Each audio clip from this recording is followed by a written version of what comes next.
ప్రతిపక్ష నేతలను కాంగ్రెస్ సర్కార్ గౌరవించడం లేదు, ఎమ్మెల్యేలను పట్టించుకోవడం లేదు. ఆదిలాబాద్ జిల్లా పర్యటనకు మంత్రులు జూపల్లి కృష్ణారావు, గడ్డం వివేక్ వచ్చారు. జెడ్పీ హాలులో ప్రజా ప్రతినిధులు అధికారులతో సమీక్ష నిర్వహించారు.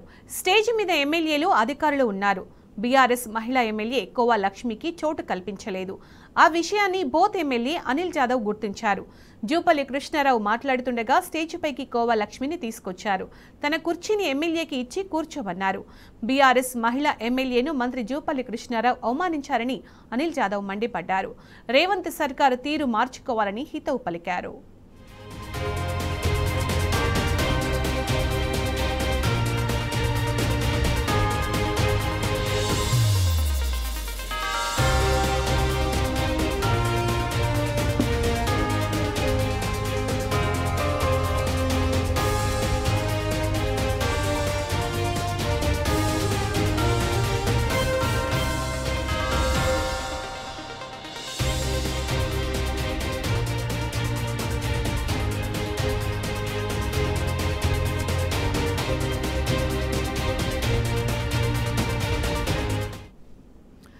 ఇదే అంశానికి సంబంధించి మరింత సమాచారం మా ప్రతినిధి రాజు అందిస్తారు. రాజు, మహిళా ఎమ్మెల్యే అవమానించిన మంత్రి జూపల్లి కృష్ణారావు తీరుని ఎలా చూడాలి?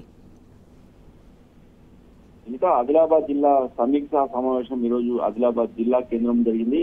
ఉమ్మడి ఆదిలాబాద్ జిల్లాకు సంబంధించిన మంత్రులతో ఎమ్మెల్యేలతో పాటు జిల్లా కలెక్టర్లు, అధికారులు ఈ సమావేశానికి హాజరు కావడం జరిగింది. అయితే ఈ సమావేశానికి హాజరైన ఆదిలాబాద్ ఎమ్మెల్యే కోవా లక్ష్మికి వేదికపై కుర్చీ ఇవ్వకుండా వేదికపై ఉన్న ఇద్దరు మంత్రులు అవమానపరచడం జరిగింది. ఆదిలాబాద్ జిల్లా పర్యటన మొదటిసారిగా ఈ రోజు మంత్రులు జిల్లా పర్యటనకు రావడం జరిగింది. మంత్రులు జూపల్లి కృష్ణారావుతో పాటు కొత్తగా మంత్రివర్గంలో చోటు సంపాదించిన మంత్రి గడ్డం వివేకులు ఈ రోజు ఉమ్మడి ఆదిలాబాద్ జిల్లాలో పర్యటించడం జరిగింది.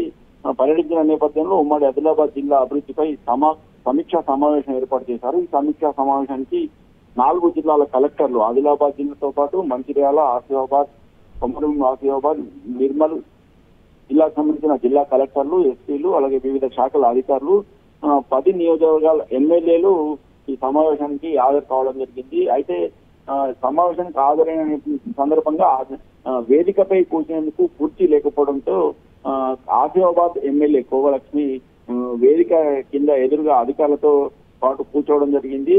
జిల్లా ఇన్ఛార్జి మంత్రి జూపల్లి కృష్ణారావు మాట్లాడుతుండగా బోత్ ఎమ్మెల్యే అనిల్ జాదవ్ ఈ విషయాన్ని మంత్రుల దృష్టికి తీసుకురావడం జరిగింది.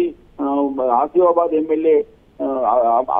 ఎమ్మెల్యేగా ఉన్న గిరిజన ఆదివాసీ మహిళా ఎమ్మెల్యే కోవా లక్ష్మిని వేదికపై కూర్చోబెట్టకుండా అధికారుల మధ్య కూర్చోబెట్టడం ఇంతవరకు సబబని చెప్పేసి బోత్ ఎమ్మెల్యే అనిల్ జాదవ్ మంత్రుల దృష్టికి తీసుకురావడంతో పాటు మంత్రుల తీరుపై విమర్శించడం జరిగింది. గిరిజన ఆదివాసీ మహిళా ఎమ్మెల్యేలను అవమానపరిచేతంగా ఈ పరిస్థితి ఉందని చెప్పేసి ఆవేదన వ్యక్తం చేశారు. అనిల్ జాదవ్ సైతం వేదికపై నుంచి కిందికి దిగి కోవలక్ష్మితో పాటే అధికారుల మధ్య కూర్చునే ప్రయత్నం చేయగా వెంటనే ఈ పరిస్థితిని గమనించిన మంత్రులు పొరపాటును గమనించి వెంటనే వేదికపైకి రావాల్సిందిగా విజ్ఞప్తి చేయడం జరిగింది. ఇలాంటి పొరపాట్లు మళ్ళీ జరగకుండా చూసుకోవాలని చెప్పేసి ఈ సందర్భంగా అనిల్ జాదవ్ మంత్రుల దృష్టికి తీసుకురావడం జరిగింది. మొత్తానికి జిల్లాలో ఉన్న ఏకైక మహిళా ఎమ్మెల్యే గిరిజన ఆదివాసీ మహిళను అవమానించడం పట్ల కూడా ప్రజలు కూడా ఆగ్రహం వ్యక్తం చేస్తున్నారు. ఒక సమీక్ష సమావేశానికి ఆహ్వానించి వేదికపై కూర్చోబెట్టకుండా అధికారులతో పాటు కూర్చోబెట్టడం, మిగతా ఎమ్మెల్యేలను పైన వేదికపై ఆహ్వానించడం పట్ల కూడా అసహనం వ్యక్తం చేస్తున్నారు.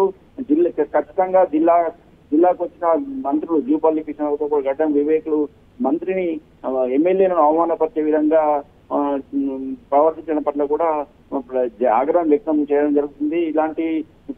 ఇలాంటి పరిస్థితులు మళ్ళీ పునరావృతం కాకుండా మంత్రులు జాగ్రత్త పడాలని కూడా జనం ఆగ్రహం వ్యక్తం చేసిన పరిస్థితి కనిపిస్తుంది. Right Raju, thank you.